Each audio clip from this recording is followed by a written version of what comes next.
Huffington Post, Your Tango, Soul, and Spirit Magazine, as well as CBS, NBC, Hello Giggles, Reader's Digest, Oprah.com, and many more. In a healing home session with Amy, you can take a deep dive into all of the energetic factors that influence the way that people who live in your home experience life. Then you can optimize your whole home, create an action plan to fully align the energy of your dwelling with your heart's desires, and then be ready for transformation. Amy, welcome back. I want to talk about everything that's happened since we last had you on the program. I'm so excited to be back with you guys. It's wonderful to see your faces and to connect with your community again, who are just such a blessing. And I'm just so happy to be here.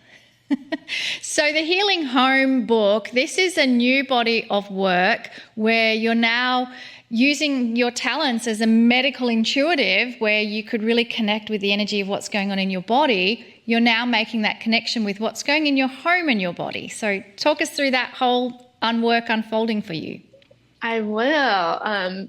So, as a medical intuitive for over 20 years now, there are a lot of things that do come up with how we're looking at how the body works that have to do with the home. It could be around chemical exposure. It could be around EMF exposure, lots of things like that. Plus, people also come in and they have, heart's desires, goals, things they want to create and manifest in their lives. And that's another way that we can use the home and the power of Feng Shui, which is a Taoist system, Vastu, which is a Vedic system, and then the shamanic, cross-cultural, and American Indian training that I've received from my medicine teachers. Put it all together and really help people optimize their lives using the home. And it's just been a lot of fun to create the book and create the system and everything. So I'm really excited to share it with everybody. So what's the first thing that you're seeing as a pattern from these sessions that you're now doing where you're helping people work out the home? What's kind of the number one thing that you help people make changes in their home to have a big impact for transformation? Number one thing is the holistic health side. Because as a medical intuitive, people come in, with sometimes mild, moderate, even severe health concerns. That is the first thing, is looking at what are we putting in and around the body from a chemical perspective, from an electromagnetic perspective, from an energetic perspective. So that's where it usually starts. And that's kind of why I moved into adding this work in, because I've already been doing it for many years. These things come up, people's guides come in, they talk about, why a health concern is occurring. We go into the cells, we go into the organs, we go into the subatomic structure, we get to the root cause. And part of that nowadays too is our exposure to so many things that our body isn't yet equipped to process. And so the things that causes, a lot of the common things we hear about, tinnitus, mast cell disorders, histamine intolerance issues, people with various, virulent and bacterial infections that are really rampant, including people with Lyme. A lot of these things have to do with the home. And so getting to optimize that and work with that has been really helpful to bring more of the whole picture into the session. So that was where that started. So that's the top thing, is how we use this work to fix our health even more.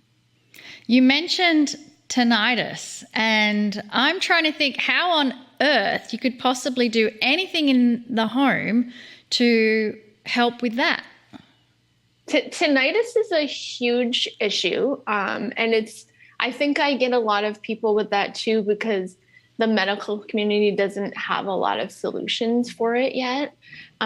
And home-wise, there's a lot of different things. And so in a medical intuitive session, we would find the root cause. And it's not always the same for everybody. It has to do with all kinds of things with the kidney channel and different things that are going on in the body, the way that the nervous system is passing electricity, which is made of electrons, through itself, and what's happening, and where it's landing in the auditory center of the brain, etc. But in the home, if we're placing strain on the body through chemical or electrical exposure that it isn't able to process, that sometimes comes through in the kidney channel, which is very much related to things with hearing in the ears from a traditional Chinese medicine standpoint. And also with the nervous system function and the way that the auditory centers of the brain are affected. So one of the things that I usually have people do, if that's what comes up, is to look at EMF exposure. We live now, with our phones, our devices, our Wi-Fi is on all the time. If we're not living in the wilderness, our neighbor's Wi-Fi is bombarding us, cell towers, radio towers. So it's a big thing to tackle. I'm not an expert on that whole thing. I usually refer people out if that's the big reason. But there's a lot we can do just to start to, lessen that. And then sometimes that's enough to bring the tinnitus down or clear it too, along with some herbs and some other remedies. I've always felt that the future may, it's the first time I've ever told anybody this because I'm a nerd and I'm an engineer, but I've always wondered whether we may eventually in our homes have a quiet room. And that will be a Faraday cage. It'll be where we can get in it and nothing will get through. And none of them, a place where we could maybe even sleep if we want to, but a place to get away from it because it's really tough. What are what's the quick fixes? I know you said you refer people to other EMF specialists, but for you, what's the quick fix that we can do to help with the EMF? There's a lot of individualized things, and to speak to what you said, Lee, I think we're going to need that moving forward. I think we're all going to need that. There's canopies that you can use with a mat for the bed, and there's also paint where you can. Some people, do the bedroom, including the walls, doors, ceilings, everything with the paint, and your phone won't work in there either, which is fine because we don't need our phone in the bedroom, by the way, in my opinion. But so quick fix wise, number one thing I think we can do is turn off the Wi-Fi at night and just cut down that exposure. Do not sleep with any devices in the room either, and ideally maybe turn those off or have them really across the house. So we're minimizing that. That alone sometimes shifts things for people, including insomnia.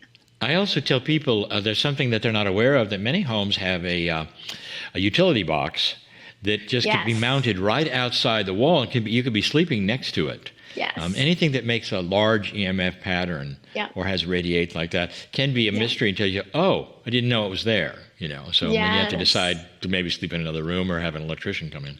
Yeah. Exactly. And there's now with the smart meters too, people are having issues with that if the smart meter is on that side of the house. So there, you can try to opt out of that. There's a lot of things, and we have some resources that are going to be going up in my membership about that because it's a big issue, and a lot to it. And you've hit a spark with me because just for under $30, you can get an EMF meter that will register if they're and just walk around the house and go, whoa. Exactly.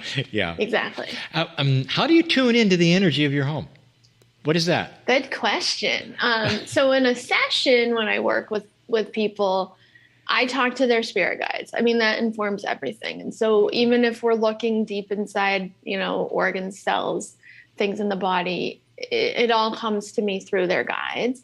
And so it's the same thing. So with the healing home session, then I'm talking to their guides and the specific guides that would like to talk about that topic. For people at home to tune into your home, it can be really helpful to familiarize yourself with the different systems. So if you were drawn to the Taoist systems, which would be Feng Shui, that would be acupuncture, traditional Chinese medicine, etc., then you might use that. If you're drawn to Vedic philosophy, which would be Ayurveda, it would be Vastu, is like the Feng Shui of Vedism. Then yoga, chakras, all that, you might use that. You might combine them. And then if you're drawn to general cross-cultural shamanism, you might use that. So you can kind of, I sometimes recommend like starting with one school of thought so you don't get too overwhelmed. So it can be really fun and exciting from the Taoist perspective to look at the Bagua, which is lays out the areas of the home and their significance, and to just start optimizing those, and to think about, if you're working on health, obviously, then we're going to be optimizing that. But you might also be working on prosperity or relationships or family or things like that. So the things that you can do would be, just quick things like writing affirmations on that color construction paper that corresponds and placing it not even visibly in the area and repeating it, things like that. So that can be a really fun way to start tuning into the spirits in the house. Because that's the other thing is, even if we're renting, even if it's new construction, there are going to be spirits of place, spirits of the land upon which the structure is built, and even spirits of the dwelling. So as we make friends with those spirits, then we can really optimize the flow and let that support us, because we spend a lot of time in our homes. So we want that to really be holistically supporting. I love the idea of writing affirmations on the different colors of paper that represent the Bagua. Do you have on your website some suggestions for affirmations that we can use? We will have that. So the Healing Home book has all of that and more. Oh, that book it's room by room, fabulous. Which is nice. So you can just go through and just do your house, in whatever speed you want. It doesn't have to be overwhelming. And then there's a ton of affirmations in there. Everything, rituals, different things we can do from each perspective, house plants that go best in each room, crystals, if you're into that go best in each room, aromatherapy, which essential oils and plants and healing remedies go best in each room, chakra remedies for the rooms. That book is chock full of stuff. And if you do get that book and you choose, it tells you at the end, you can get the Healing Home Toolkit. And then you can get even more. So then you get printable lists of affirmations too. So we have a lot. Wow. Of things. You've been busy. I'd love to hear some of the guinea pig cases of people that have. Can I ask before the guinea pig cases? I know this is really crazy. Do you have anything for the laundry room? The laundry, we have a ritual for transitional he never spends any time in there, so I don't know why you're asking. Because I'm asking because you do. And I know that homemakers do. And it's usually a little tiny room. It's got motors in it with the dryers and it's tiny, it's really not attractive. Yes. And we spend a lot of time in there. We do. So we have a whole section in the Healing Home book on transitional spaces, which laundry room, closets, hallways, things like that. So we go through the best things for all of that. And there's even like a laundry room ritual that you can do to make the energy of the laundry room really wonderful. I think we burned some lavender. So, Good. There's a lot of shamanic stuff. So we're burning herbs and doing rituals and things like that. I think we should a lot of fun. Maybe we should stuff. Burn a T-shirt. No. I think it should be odd. Start a fire. It should be odd socks. Sorry, odd socks. That should be the ritual in the laundry. The ones that don't have mates. Every full moon, we burn the odd socks. Okay, you were saying something important. You were saying, I'm sorry to interrupt with that, Tom. What I wanted to ask was, I'm sure there's been what I call guinea pigs going through and implementing this. And I always love hearing case studies of what's happened in people's lives. So you want to share some? I would love to. So a lot of times people come in, and we're working with a health ailment. And nowadays, because of our modern life, our kidney and bladder channels get affected a lot. And so people come in with things that have to do with that. So let's say knee problems, back problems. We talked about the tinnitus, anything with the ears. There's a lot that has to do with the kidney channel. Any reproductive issue for men or women, all of that is kidney or kidney bladder. So I'm actually thinking of a case where somebody came in with knee and hip problems, because those are both kidney related.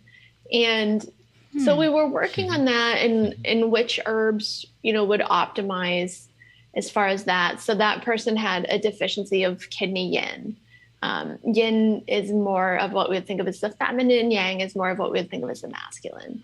And it doesn't have to be gender normative. That's just the words that we use in this case. And so with this person with a kidney yin deficiency who had knee problems, hip problems, and also, things like when you have a yin deficiency, there's a lack of good sleep in a lot of cases. It depends upon which channel that's occurring in. But so this person had, a lack of good sleep and like a general unsettled, restless kind of a side of things. So we worked with herbs. We worked with why was the yin deficiency present. And some of that had to do with ancestral patterns, not super far back in that particular case, more like learned behavior from the family of origin kind of thing. So patterns from that were taken on. In addition to all of that, so the kidney and bladder channel are the last stop on the 5-element Taoist creative cycle, and they're water. So at the end of the Taoist cycle, we have water. It begins with wood. It flows